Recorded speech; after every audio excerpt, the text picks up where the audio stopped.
नमस्कार। आप सबका मेरे चैनल पर स्वागत है। आज मैं आप सबको देवी भागवत से 26वां अध्याय सावित्री देवी की पूजा स्तुति का विधान सुना रही हूँ। अगर आप सबको पसंद आए तो लाइक और सब्सक्राइब जरूर कीजिएगा। धन्यवाद। नारद जी बोले, तुलसी की यह अमृत तुल्य कथा तो मैंने सुन ली। अब आप सावित्री की कथा कहने की कृपा करें। ऐसा सुना गया है कि वे सावित्री देवी जननी हैं। वे सर्वप्रथम किससे उत्पन्न हुई, जगत में सर्वप्रथम इनकी पूजा किसने की और बाद में किन लोगों ने इनकी पूजा की। श्री नारायण बोले, हे मुनि, सर्वप्रथम ब्रह्मा जी ने वेद माता सावित्री की पूजा की। इसके बाद वेदों ने और तदंतर विद्ध गणों ने इनका पूजन किया। तत्पश्चात भारतवर्ष में राजा अश्वपति ने इनका पूजन किया और इसके बाद चारों वर्ण के लोग इनकी पूजा करने लगे। नारद बोले, हे ब्राह्मण, वे अश्वपति कौन थे? सर्वप्रथम उन्होंने सर्व पूजा उन देवी की पूजा किस कामना से की तथा बाद में किन लोगों ने उनका पूजन किया। श्री नारायण बोले, हे मुने, मद्र देश में अश्वपति नामक एक महान राजा हुए।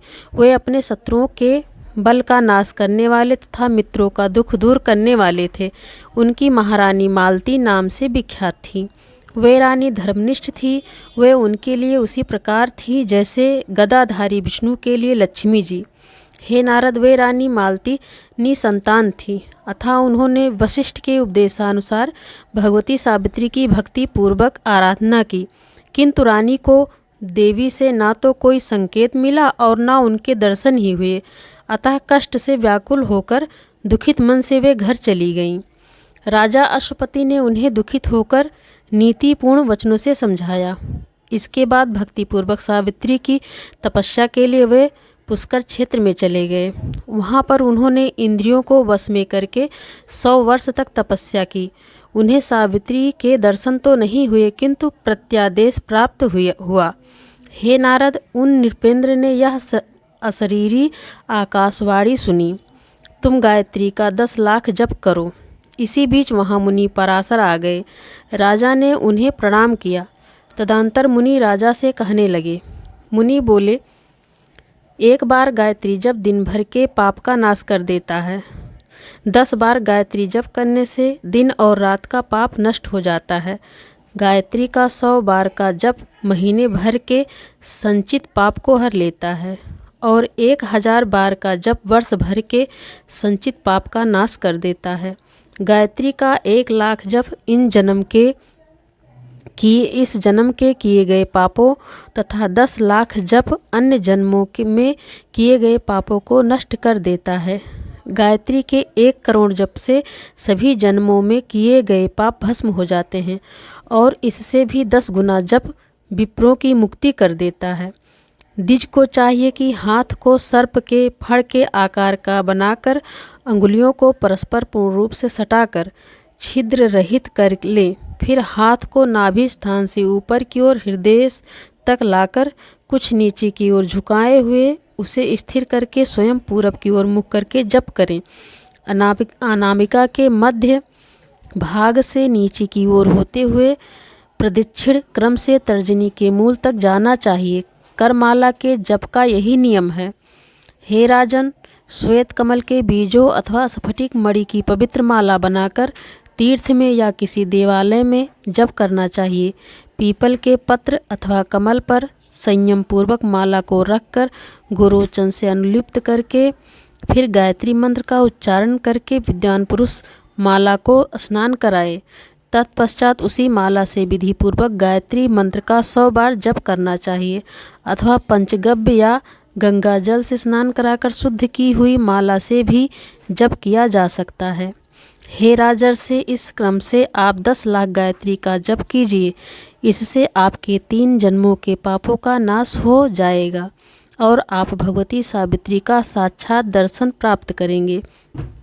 हे राजन, आप पवित्र होकर प्रतिदिन प्रातः मध्याह्न एवं सायंकाल की संध्या सदा कीजिए।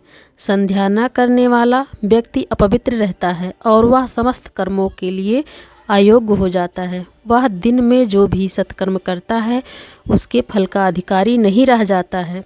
जो ब्राह्मण प्रातः एवं सायंकाल की संध्या नहीं करता वह शूद्र के समान है और समस्त ब्रह्मणोचित कर्मों से बहिष्कृत कर देने योग्य है। जो विप्र जीवन पर्यंत सदा त्रिकाल संध्या करता है वह तपस्या तथा तेज के कारण सूर्य के समान हो जाता है। उसके चरण कमल की धूल से पृथ्वी शीघ्र पवित्र हो जाती है। जो द्विज संध्या करने के कारण पवित्र हो चुका है वह तेज से संपन्न तथा जीवन मुक्त ही है।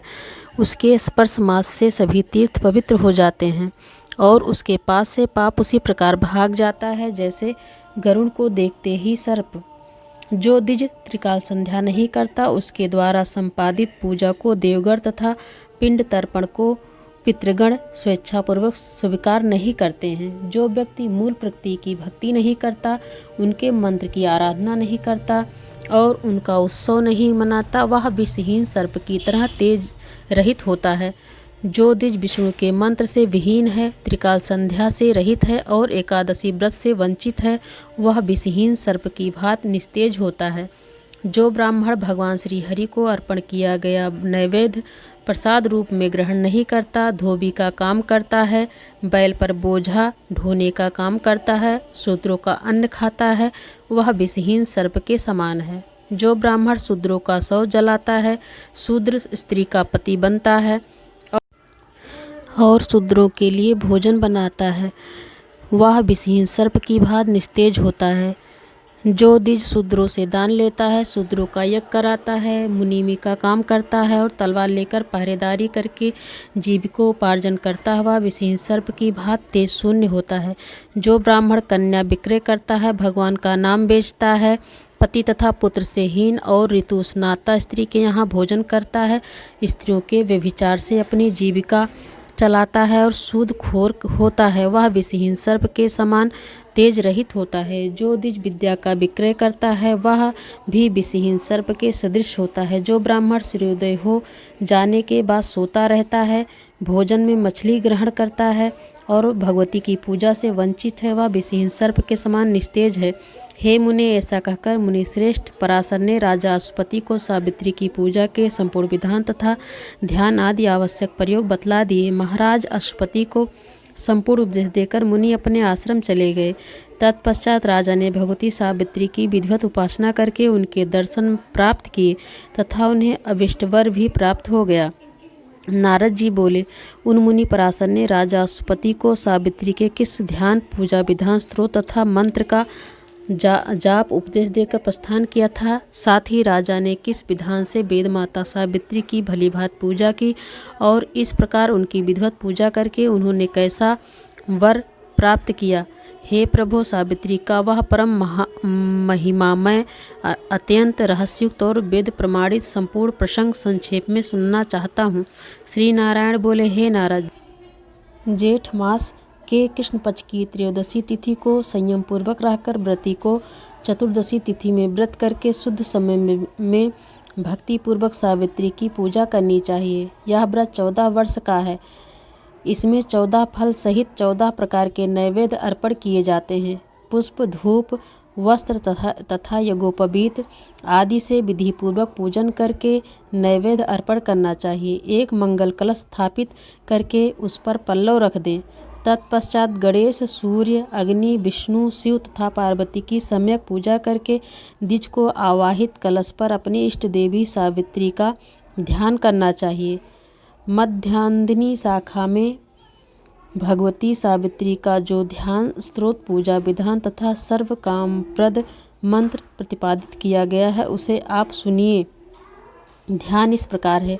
भगवती सावित्री का वर्ण तप्त सुवर्ण की प्रभा के समान है। वे ब्रह्म तेज से देदीप्यमान हैं। ये ग्रीष्म ऋतु के मध्याह्न कालीन हजारों सूर्यों की सम्मिलित प्रभा से संपन्न है। इनका मुखमंडल प्रसन्नता तथा मुस्कान से युक्त है। ये रत्नमय आभूषणों से अलंकृत हैं। अग्नि के समान विशुद्ध वस्त्र इन्होंने धारण कर रखा है। भक्तों पर कृपा करने के लिए ही इन्होंने यह विग्रह धारण किया है। ये सुख प्रदान करने वाली हैं, मुक्ति देने वाली हैं। ये शांत स्वभाव वाली हैं, जगत की रचना करने वाली ब्रह्मा जी की प्रिया हैं। ये सर्व संपत्ति स्वरूपिणी हैं। सभी प्रकार की संपदाएं प्रदान करने वाली हैं। वेद की अधिष्ठात्री देवी हैं तथा समस्त वेद शास्त्र इन्हीं के स्वरूप हैं। ऐसी उन देवी बीज स्वरूपा देवमाता सावित्री की उपासना मैं करता हूँ। इस ध्यान के द्वारा देवी सावित्री का ध्यान करके नैवेद्य अर्पण करना चाहिए। तदंतर हाथों को सिर से लगाकर पुनः ध्यान करके भक्तिपूर्वक व्रती को कलश पर देवी सावित्री का आवाहन करना चाहिए। तदंतर वेदोक्त मंत्रों का उच्चारण करते हुए 16 प्रकार के पूजनोपचार अर्पण करके विधि पूर्वक महादेवी सावित्री की पूजा तथा स्तुति करके उन्हें प्रणाम करना चाहिए। आसन, पाद्य, आदर, स्नान, अनुलेपन, धूप, दीप, नैवेद्य, तांबूल, शीतल जल, वस्त्र, आभूषण, माला, चंदन, आचमन और मनोहर सैया, ये ही देने योग्य 16 उपचार हैं। हे नारद, विद्वान पुरुष मूल मंत्रों का उच्चारण करते हुए इन द्रव्यों को भगवती सावित्री के लिए अर्पण करके स्तोत्र पाठ करे और इसके बाद व्रती ब्राह्मण को भक्तिपूर्वक दक्षिणा प्रदान करे। सावित्री इन शब्दों से चतुर्थी विभक्ति लगाकर उसके अंत में स्वाहा तथा उसके पूर्व में लक्ष्मी, माया और काम बीजों को लगाने से श्रीं ह्रीं क्लीं सावित्रे स्वाहा, श्रीं ह्रीं क्लीं सावित्रे स्वाहा, यह अष्टाक्षर मंत्र कहा गया है।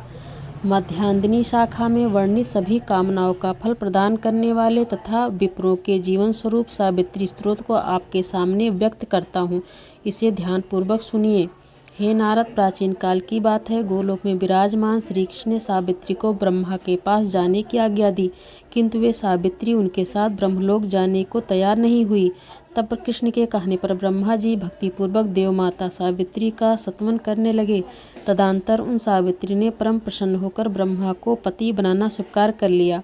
ब्रह्मा जी बोले, सच्चिदानंद विग्रह वाली मूल प्रकृति स्वरूपड़ी तथा हिरण्यगर्भ स्वरूप वाली हे सुंदरी, आप मुझ पर प्रसन्न हो। परम तेज में विग्रह वाली परमानंद स्वरूपड़ी तथा द्विजातियों के लिए जाति स्वरूपा हे सुंदरी, आप मुझ पर प्रसन्न हो। नित्य प्रिया नित्यानंद स्वरूपड़ी तथा सर्वमंगलमयी हे देवी हे सुंदरी, आप मुझ पर प्रसन्न हो।